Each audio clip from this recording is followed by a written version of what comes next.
Welcome to the deep dive. This is where we take your sources, really peel back the layers, and try to unearth some surprising, maybe essential insights. hmm Today, we're tackling an emotion that, well, it often lurks beneath the surface, doesn't it? But it can truly shape our lives, sometimes for better, often for worse. We're talking about envy. A really powerful one. Yeah, and we've got a pretty compelling stack of material to explore today. We're drawing from perspectives on how it builds up, its consequences, and even some ancient wisdom on the topic. It's fascinating how long this has been a subject of concern. Absolutely. So, our mission for this deep dive, really understand how envy subtly takes root, the actual impact it has, and maybe most importantly, how we can start to overcome it. hmm Reclaim our peace and purpose. Sounds like a crucial conversation. Okay, let's dig in. First off, let's get a clear handle on what envy is. It's an emotion often tangled up with another one, but our sources lay out a pretty important distinction. Yeah, they really do. What's fascinating is that envy is described as this deep-seated resentment or um, discontentment towards the blessings or success, or even just the possessions of others. Okay, resentment. Right. And the key thing that differentiates it from jealousy is this. Mm. Envy hates the fact that someone else has what we want. Often, there's even a little bit of a desire, maybe unconscious, to see them lose it. Wow, that's quite pointed. It is.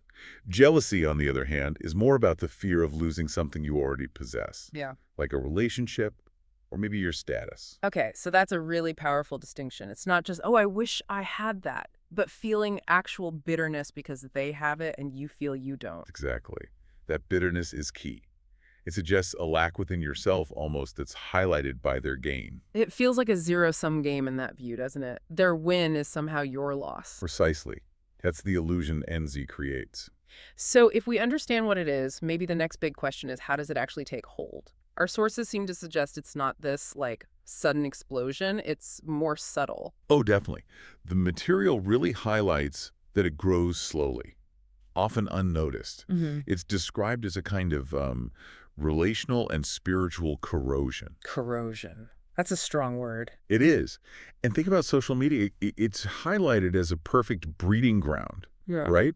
Because you're constantly seeing these, curated highlights of other people's lives. Right, the highlight reel. Yeah. And it creates this illusion that everyone else is just constantly winning, and maybe you're not. And it kicks off with what our sources call small actions, things we might barely register, like constantly scrolling through social media, quietly comparing your life, hmm or maybe minimizing someone else's achievements, saying things like, oh, she only got that job because she knew someone, that kind of thing. Exactly.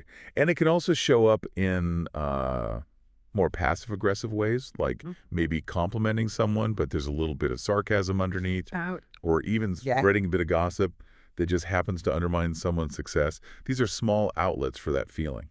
And beyond those actions, the sources also point to inactions, things we don't do. Right. Like refusing to celebrate someone else's good news, just staying silent or being a bit cold. Or not supporting or encouraging someone's progress because deep down it makes you feel a bit inferior. hmm Or even withholding help. Maybe you have some insight that could benefit someone, but you hold back out of this fear they might get ahead of you. It's kind of chilling how these little things, actions and inactions, can start to become ingrained, isn't it? It really is. And that leads directly to the next point in the material. Which is how they become habitual or unknowing patterns, almost like automatic responses we don't even recognize as envy anymore. What does that look like? Well, it can be things like consistently feeling inadequate or even angry after seeing others succeed. Whether it's, a relationship thing, a promotion, getting some recognition, even just perceived beauty. So it becomes a default feeling almost? It can, yeah.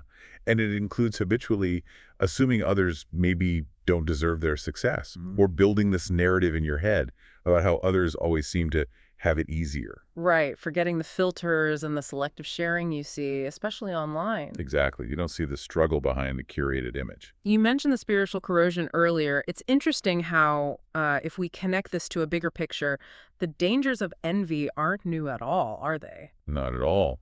Envy is a really recurring theme in ancient texts, often depicted as this incredibly destructive force. Yeah, our sources point out that the very first murder in the biblical narrative, Cain and Abel, was sparked by envy. Cain envied Abel because God accepted Abel's offering. hmm And instead of looking inward, reflecting on his own heart, Cain let that envy consume him. It led straight to catastrophe.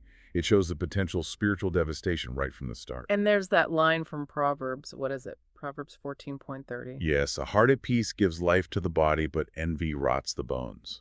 Rots the bones. That's such a visceral image. It really underscores the physical and spiritual toll, painting it almost like a disease. It's incredibly vivid.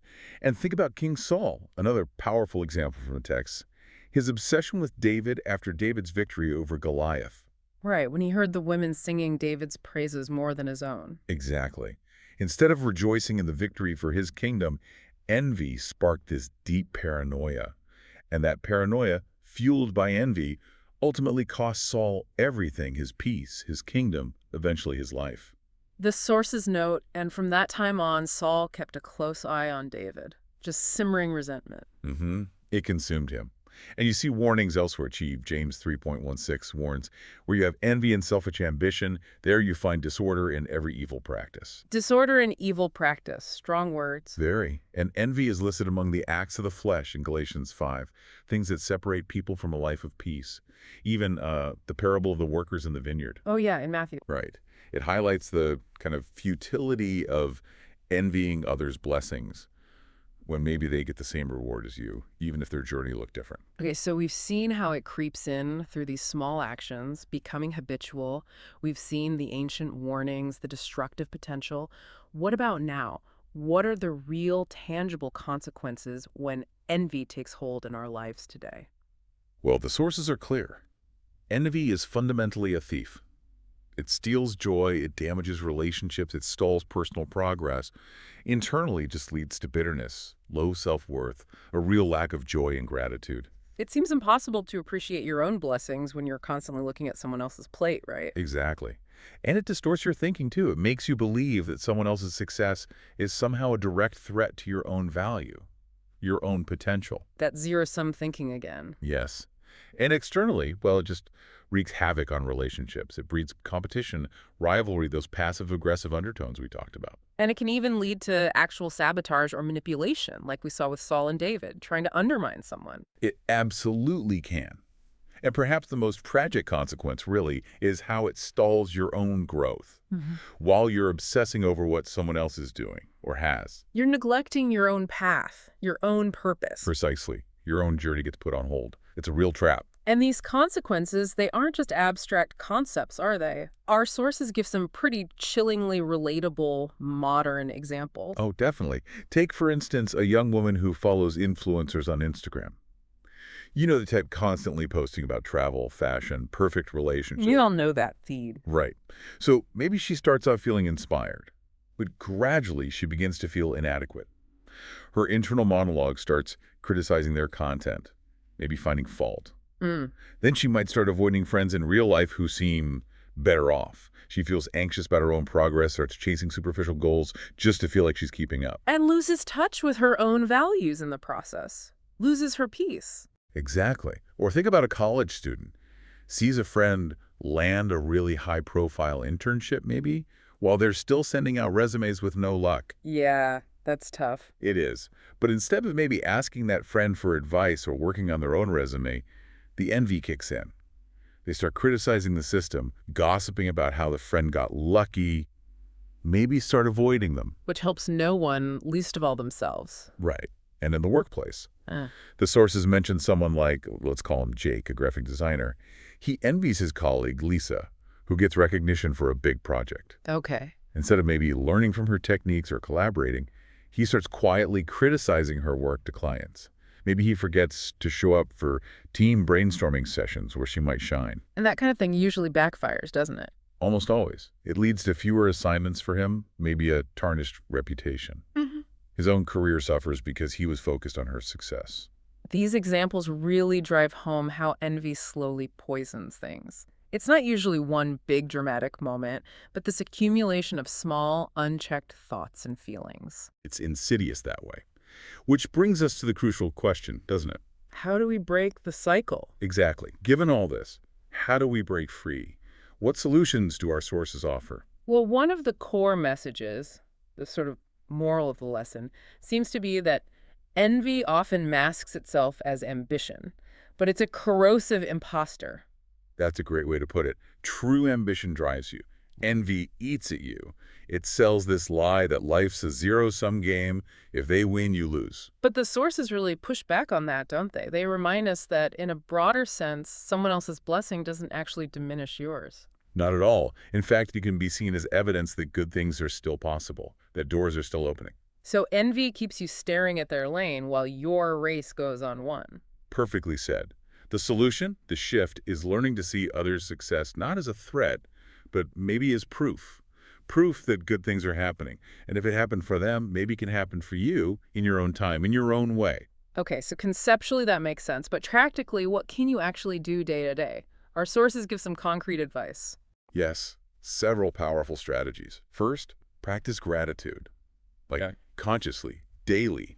Pause and thank for what you do have, not what you lack. Actively focus on your own positives. Right. Second, make a point to celebrate others. Genuinely congratulate people. Affirm them sincerely when they succeed. It actively counters the envious impulse. That takes intention. Third, develop your calling. Focus on your race, your path, not comparing it constantly to someone else's.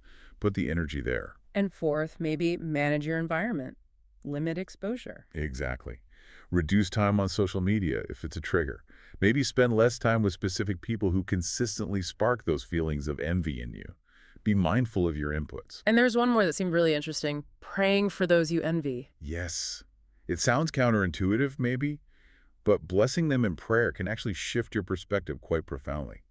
It's hard to resent someone you're actively wishing well. That's a powerful reframing technique. It is.